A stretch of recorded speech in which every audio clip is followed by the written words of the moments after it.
Olá pessoal, saudações em nome de Jesus. Meu nome é Wagner de Souza e essa é mais uma oportunidade que a gente tem de entender um pouco mais o que a Sagrada Escritura diz para nós e o que a espiritualidade cristã tem como proposta e compreensão desses textos e aplicação prática na nossa vida. Nós estivemos aqui ao longo dos domingos passados falando sobre a batalha espiritual, utilizando o texto de Efésios capítulo 6, em que ele fala sobre a armadura de Deus. E nesse processo todo a gente fez uma avaliação do texto e uma aplicação prática dentro das nossas famílias.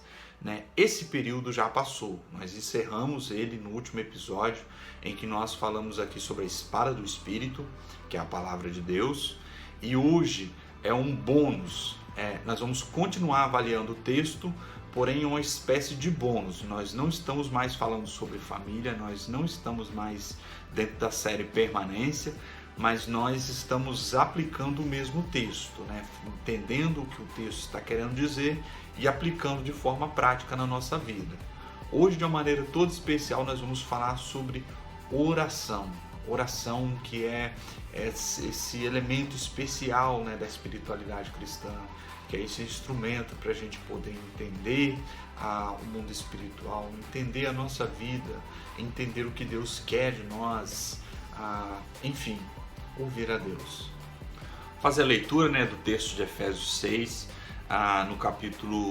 no verso 10 em diante. Vou pular algumas partes porque a gente avaliou de maneira detalhada nos últimos vídeos, essas partes que eu vou pular. Mas começa aqui no verso 10, dizendo assim, finalmente fortalecei-vos no Senhor e na força do seu poder. Revesti-vos de toda a armadura de Deus, para que possais permanecer firmes contra as ciladas do diabo. Pois não é contra pessoas de carne e sangue que temos que lutar, mas sim contra os principados e poderios, contra os príncipes deste mundo e das trevas, contra os exércitos espirituais da maldade nas regiões celestiais. Por isso tomai toda a armadura de Deus, para que possais resistir ao dia mal, e havendo feito tudo, permanecerdes firmes. Aí ele fala detalhadamente sobre cada elemento da armadura. No verso 17 ele fala para a gente tomar a espada do Espírito, que é a palavra de Deus. Mas não é para a gente fazer isso de maneira solta, não é para a gente fazer isso de maneira desintencionada, mas fazer de forma intencionada, fazer de uma forma precisa. Aí ele vai para o verso 18 falando, com toda a oração e súplica. Então como que a gente faz, que a gente toma o texto bíblico de maneira intencionada? Com toda oração e súplica, com espírito de devoção, com ouvidos abertos, com coração humilde, que é a palavra de Deus. Toda oração e súplica, orando em todo tempo em espírito. Para isso mesmo, vigiando com toda perseverança e súplica por todos os santos, e também por mim, para que a palavra me seja dada quando eu abrir a boca, para que possa com ousadia tornar conhecido o mistério do Evangelho, pelo qual sou embaixador em prisão, para que nele eu tenha coragem para falar como Deus. Então, para a gente ser fortalecido no Senhor e na força do poder dele, a gente precisa considerar também essa questão, a questão da oração. Mas que tipo de oração? Quais os elementos que eu preciso considerar na oração? Qual a postura que eu preciso estar diante da oração para que essa oração seja verdadeiramente eficaz?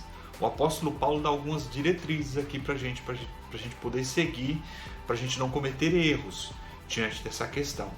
A primeira coisa que eu gostaria de mencionar aqui a respeito da oração, que o apóstolo Paulo menciona no texto de Efésios, é a variedade. O apóstolo Paulo fala com toda oração e súplica, ou seja, não existe apenas um tipo de oração, não existe apenas um tipo de postura diante do Criador. Então são várias situações, vários momentos de vida que nos levam a orar.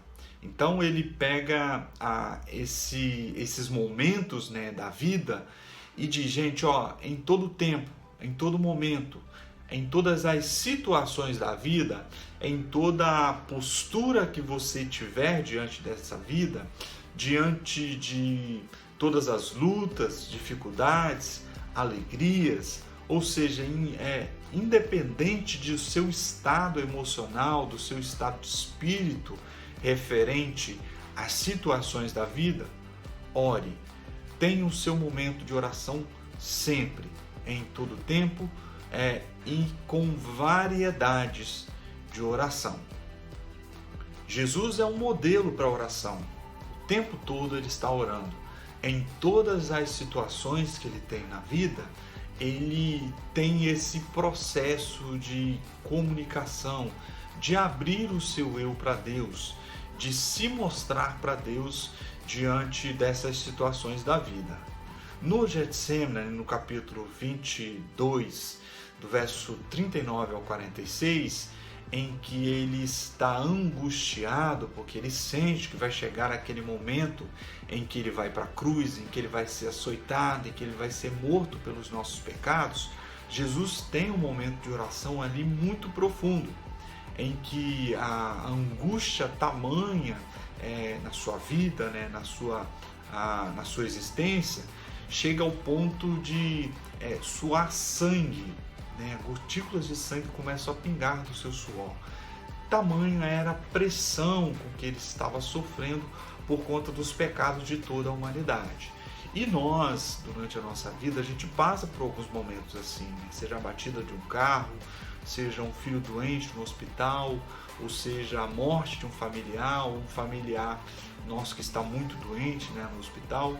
A gente passa por esses períodos de orações angustiosas, esses períodos em que a gente eleva o pensamento para Deus e faz uma oração do tipo: Deus, me livra dessa situação, porque eu não posso suportar o tamanho da pressão psicológica ao qual estou submetido nesse momento.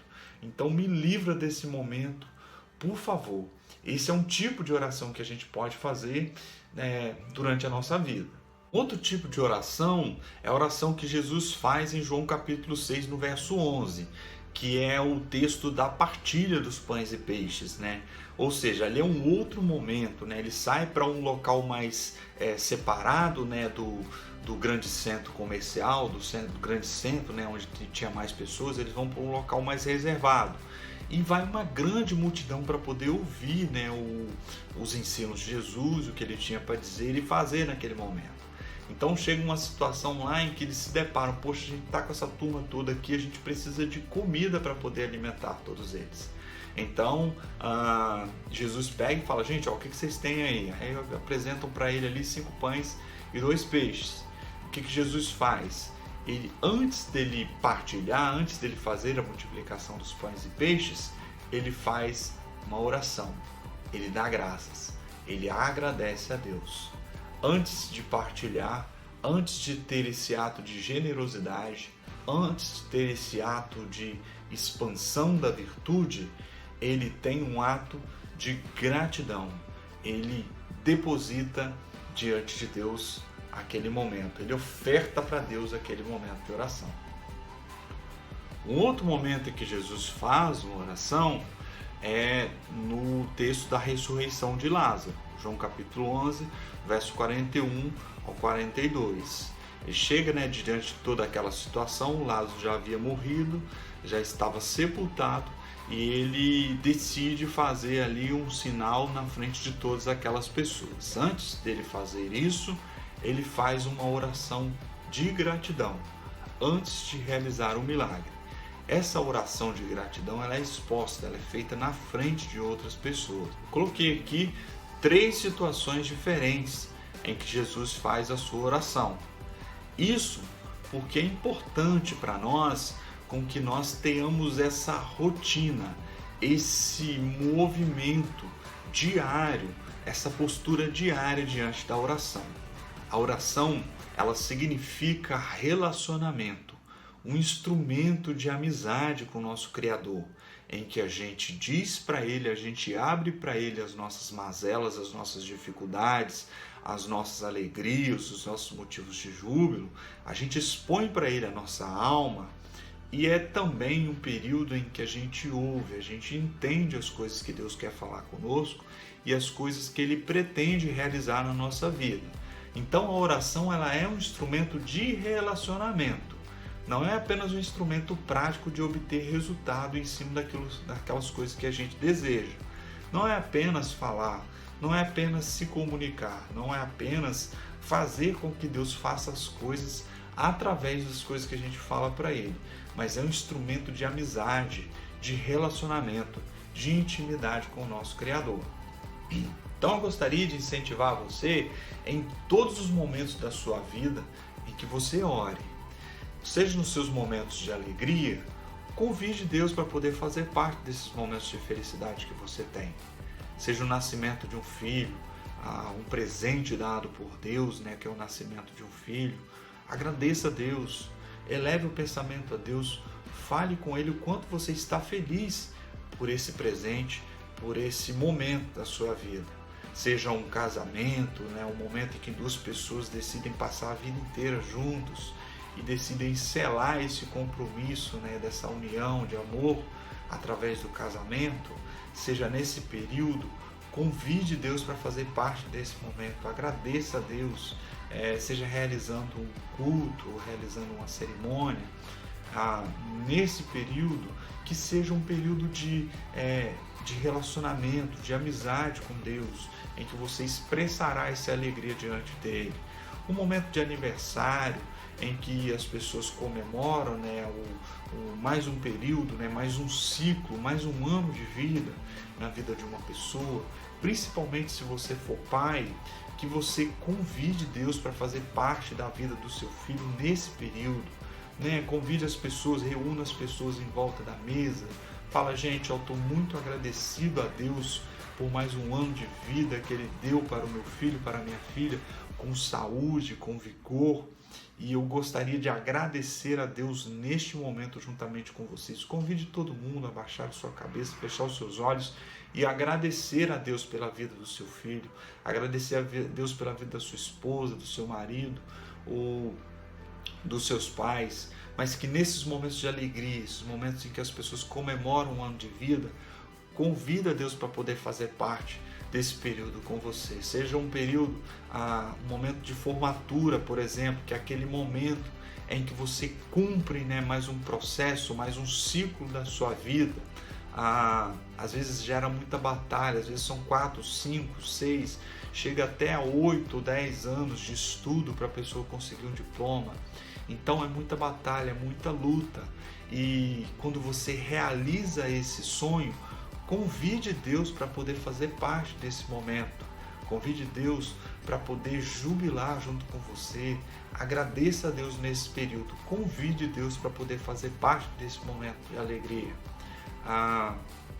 Seja no momento da compra de um bem almejado. Às vezes as pessoas batalham muito, lutam muito para poder conseguir comprar um carro, comprar uma casa, ou até mesmo pagar os seus estudos.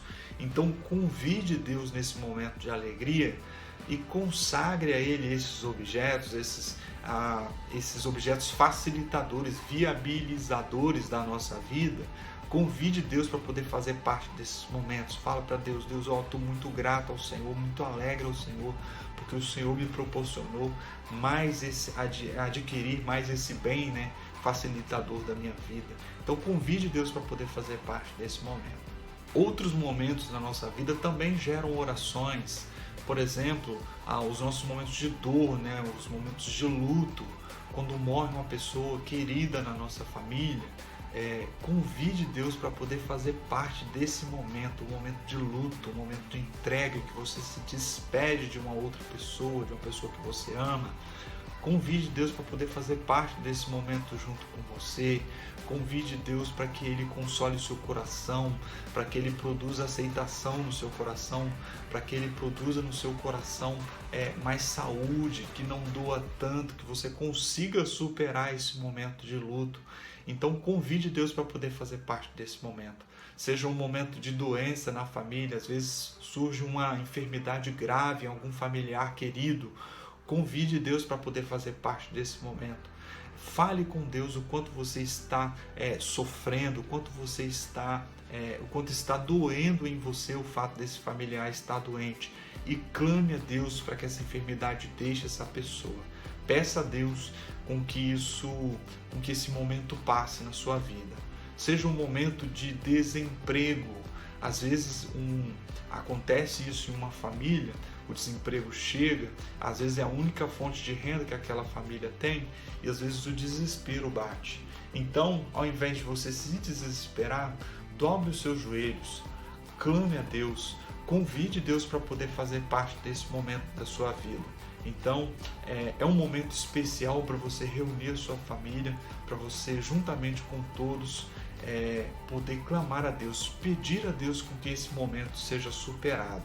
Às vezes esse momento de dor é um momento de crise conjugal também. Às vezes o casal perde, o fio da meada, perde o time, perde a sensibilidade um para com o outro e já começam a ter dificuldades de relacionamento, começam a brigar dentro de casa, começam a se desentender. Então a crise conjugal acaba chegando dentro do casamento. Então esse é o momento para você convidar a Deus para fazer parte desse momento. É um momento muito difícil de você passar por ele sem ajuda espiritual, sem o conforto, sem o fortalecimento espiritual devido. Então convide Deus para poder fazer parte desses momentos da sua vida também. Às vezes esse momento de dor vai ser um momento de dificuldade de relacionamento com familiares. Às vezes algumas pessoas, por algum evento ou por alguma situação da vida, param de se comunicar uns com os outros. Às vezes é um irmão que para de falar com o irmão, um pai que para de falar com o filho que para de falar com sua mãe. Então convide Deus para poder fazer parte desse momento e convide Deus para interferir nos seus relacionamentos, para que de maneira toda especial Deus possa curar esses relacionamentos. Convide Deus para poder fazer parte desses momentos. Convide Deus para poder fazer parte daquela dificuldade que você tem, por exemplo, com os filhos. Às vezes os filhos eles estão inseridos em alguma dependência química, algum processo de rebeldia, e às vezes é difícil para você poder dar conta deles sozinho. Então eu gostaria de falar isso com você, para você convidar a Deus para Ele fazer parte desses momentos junto com você. Não passe por esses momentos sozinhos. Convide Deus em oração para poder fazer parte desses momentos juntamente com você. Existem até mesmo os momentos ordinários da nossa vida. A gente falou aqui de momentos extraordinários, mas a gente precisa convidar a Deus para fazer parte também dos nossos momentos ordinários, Seja agradecendo Ele logo ao amanhecer, por mais um dia que Ele está te dando de presente, ou seja, agradecendo a Deus pelo alimento, que Ele está concedendo para você naquele dia, naquele momento, ou seja, agradecendo por uma leitura que você realizou, um período da sua vida que você concluiu, e são os momentos ordinários da vida. Então convide Deus também para fazer parte dos momentos ordinários da sua vida. Mantenha essa agenda de amizade, de relacionamento com Deus. Juntando todos esses momentos da vida, a gente acaba tendo um relacionamento mais próximo, mais íntimo com Deus. A gente acaba tendo toda a nossa agenda coberta pela presença de Deus. A gente acaba tendo um relacionamento de intimidade, de amizade com o nosso Criador. E a gente vai de pouco a pouco aprendendo a viver e a entendendo as coisas que Deus deseja de nós. E mais importante ainda, a conduzir a nossa família, porque a gente não consegue conduzir a nossa família sem a devida orientação que Deus nos dá.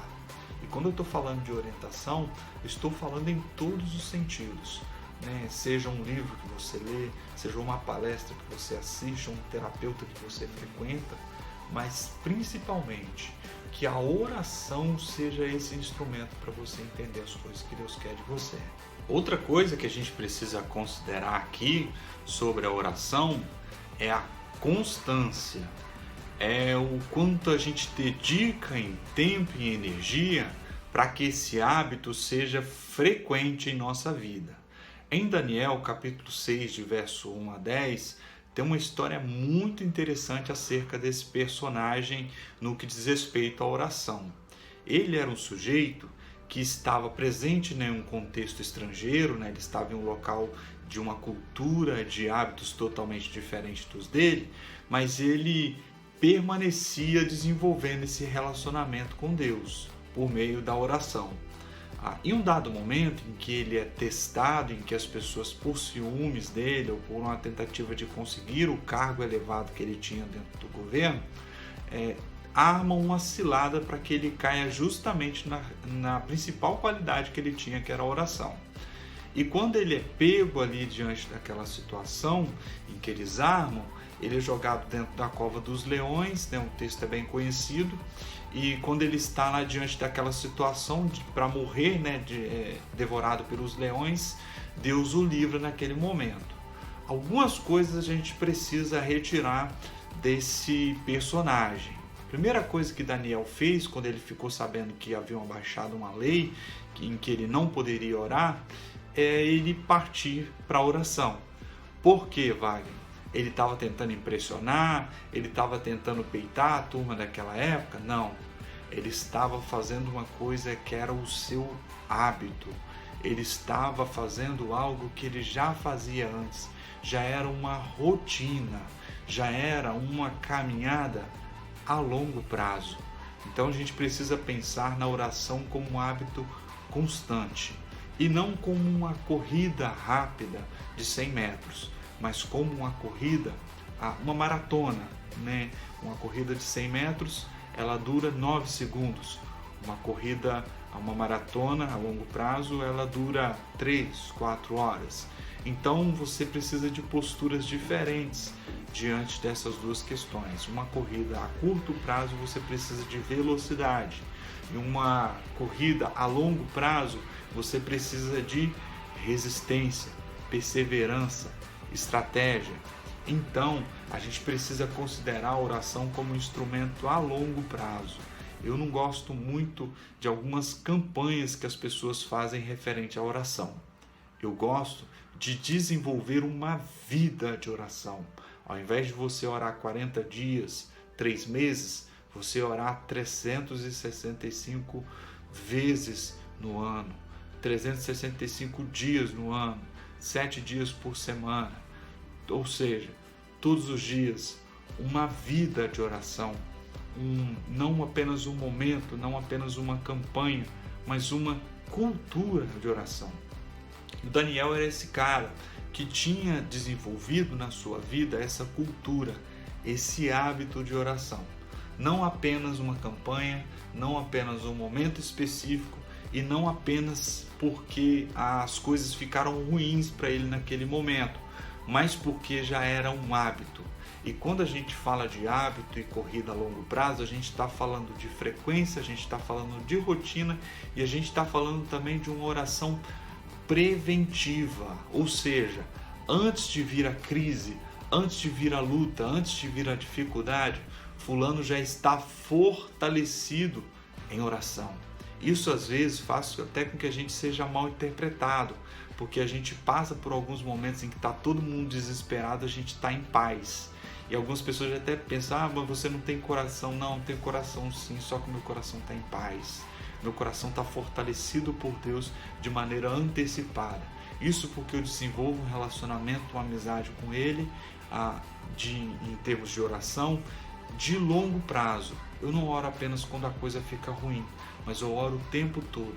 E quando a coisa fica ruim, eu estou preparado para aquela luta. Então a gente precisa pensar na oração como um hábito constante, né? Uma oração que é um caminho a longo prazo, em que a gente tem uma frequência, uma rotina e uma postura preventiva. Nesse aspecto, eu gostaria de dar 2 dicas aqui para você. A primeira delas é cuidado com as distrações que as mídias à sua volta te provocam. A internet, televisão ou qualquer outra distração. Tem sempre uma notícia imperdível para você no jornal, tem sempre um programa imperdível para você na TV e tem sempre aquele vídeo imperdível que chega no seu celular ou no seu computador. Então, muito cuidado com essas distrações, porque elas podem ruir a sua vida de oração. Elas podem destruir os seus hábitos, a sua rotina de oração. Então, cuidado com esse instrumento aí. Uma outra coisa é cuidado com as circunstâncias. Às vezes, alguns momentos da vida, um desemprego, uma dor, né, uma enfermidade no filho, faz com que a gente fique magoado com Deus, com que a gente fique, com que a gente coloque, né, a culpa em Deus daquele momento, e às vezes isso não nos leva a orar. Então, cuidado com essas duas coisas, as distrações das mídias e das circunstâncias. Outra coisa que o apóstolo Paulo menciona aqui em Efésios capítulo 6, verso 18, sobre oração, é a motivação, ou seja, o porquê de você orar, o motivo pelo qual você ora, as razões que te levam a acessar o Criador em oração. O livro de Tiago, no capítulo 4, no verso 1 a 4, fala sobre isso, que a gente pede errado, que a gente quer pedir apenas para gastar a oração em nossos motivos egoístas. O apóstolo Paulo dá uma ideia aqui, gente, não faça a oração simplesmente por motivos egoístas. E ele pega e fala, toda oração e súplica, orando em todo tempo em espírito, para isso mesmo, vigiando com toda perseverança e súplica por todos os santos. Ou seja, existe uma causa maior que você, existe uma causa que supera os seus prazeres, as coisas que você quer de imediato. E ele pega e fala, e também por mim, para que a palavra me seja dada no abrir da minha boca. Então, mesmo quando o apóstolo Paulo pede oração para ele mesmo, não é para ele mesmo, é por causa da causa que ele representa, é por causa das coisas que ele entende que ele precisa fazer em prol do bem coletivo, em prol da humanidade, em prol do trabalho que Deus está realizando na vida de outras pessoas. Então, quando ele fala, ora por mim, mas não é orar por mim para que Deus me dê coisas. Ora por mim para que Deus me fortaleça, para que eu possa ser esse instrumento de Deus para levar coisas até as outras pessoas. Então, o fortalecimento que Paulo pede é por uma causa muito maior do que o seu prazer, do que as coisas que ele quer de imediato. As coisas que o apóstolo Paulo pede estão em prol do bem coletivo, em prol de uma causa muito maior do que os seus prazeres pessoais. Eu gostaria de encerrar esse vídeo fazendo uma pergunta para você. E aí, como é que está a sua vida de oração? Você é o tipo da pessoa que só ora quando a coisa aperta, quando vem um desemprego, a enfermidade ou a luta dentro da sua família? Ou você é aquela pessoa que tem hábitos de oração, que reúne a sua família sempre que tem alguma coisa acontecendo, ou nos momentos ordinários da vida, simplesmente para poder agradecer pelo alimento, ou pelas coisas que Deus dá gratuitamente para nós? Eu gostaria de incentivar você a ter essa vida de oração, porque a vida de oração ela é extremamente importante nesse processo de batalha. Nós estamos lutando o tempo todo com relação à nossa casa, com relação à nossa família. E nós não podemos ceder diante dessas lutas para o adversário, porque ele está o tempo todo tentando prejudicar a nossa vida de alguma forma. Então a gente precisa de atenção ao mundo espiritual. E a oração, ela nos mantém ativos, orando o tempo todo e percebendo as coisas à nossa volta. A oração, ela nos dá um espírito humilde, um coração cada vez mais devoto a Deus e um coração que percebe as coisas espirituais acontecendo à nossa volta. Então gostaria de incentivar a você a ter uma rotina, hábitos de oração, não apenas em momentos extraordinários, mas na vida ordinária, a vida comum do seu dia a dia. Deus abençoe você e até a próxima.